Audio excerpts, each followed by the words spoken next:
And may I remind you that we are having June 6th tomorrow. This is D-Day anniversary, when the Americans once ended a war in Europe.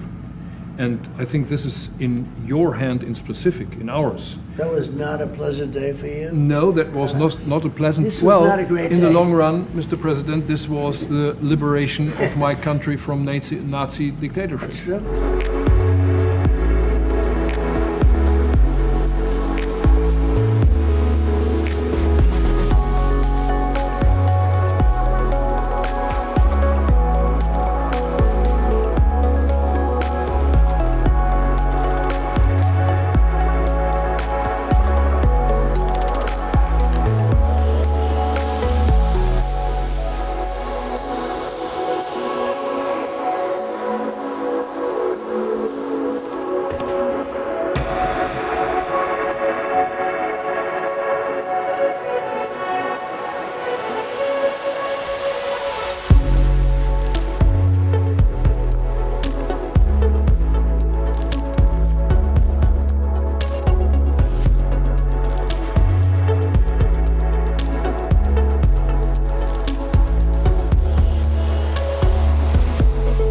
That's a bloodbath that's going on over there. And when I see the moment where I say, well, they're going to just keep fighting. You know, I gave the analogy yesterday when I spoke to President Putin. I had a 2-hour and 15-minute call with him.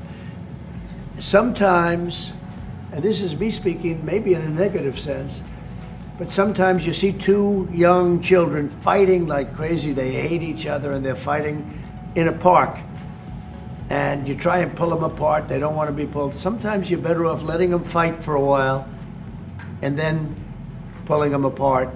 And I gave that analogy to Putin yesterday. I said, President, maybe you're going to have to keep fighting and suffering a lot because both sides are suffering before you pull them apart, before they're able to be pulled apart. But it's a pretty known analogy. You have two kids, they fight. Sometimes you let them fight for a little while. You see it in hockey, you see it in sports.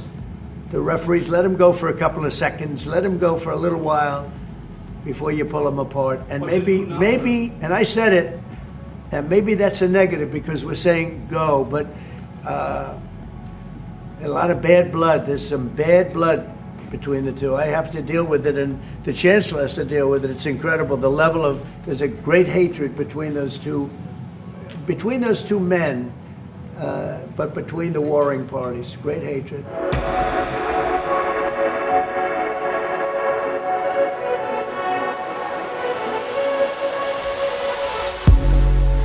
You know, he attacked and they attacked pretty harshly. They went deep into Russia. And he actually told me, I mean, I made it very clear. He said, we have no choice but to attack based on that, and it's probably not going to be pretty. I don't like it. I said, don't do it. You shouldn't do it. You should stop it. But again, there's a lot of hatred.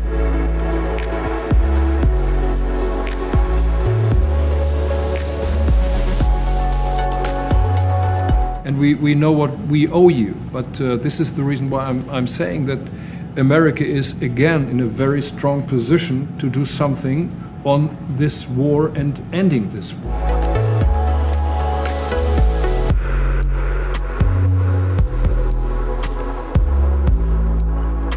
Remember this, they like to say that I'm not friends with anybody. I'm friends with you. I'm not friends with it. I want the right thing to happen for our country, for everybody, for humanity. But I'm the one that stopped the pipeline. It's called Nord Stream 2. Until I came along, nobody ever heard, not one person in this room ever heard of Nord Stream 2. You probably did, yes, because it went to Germany. He's the only one knowing that this was a mistake. But I stopped him. I stopped it. Yeah, and you've said that openly. Yeah. It was a mistake because, and I used to go with Angela. I'd say, well, wait a minute. We're spending all this money to defend you against Russia, and then you're giving Russia billions of dollars a month. What kind of a deal is that? You know, which was, but you said it better than anybody else. I appreciate it. But I'm the one that stopped it. And that was the biggest economic development job, if you want to call it that, in the history, think of it, in the history of Russia. That was a massive, it's the biggest pipeline in the world. going to go all over Europe, not only to Germany. You know, they were Germany, but then they were branching off all over to Europe. Nobody ever heard of, not one person of you heard of it. And I stopped it. It was dead. And then they say, I'm friends with Putin. I got along with him. He respected me, I respected him. It would have never happened. But I stopped Nord Stream 2. When Biden came in, almost the first week, he approved it. He let it be built. And then they say that I wasn't tough on Russia. Putin said to me, you know, you're not tough on Russia. You stopped the biggest, most important job we've ever done. You stopped it.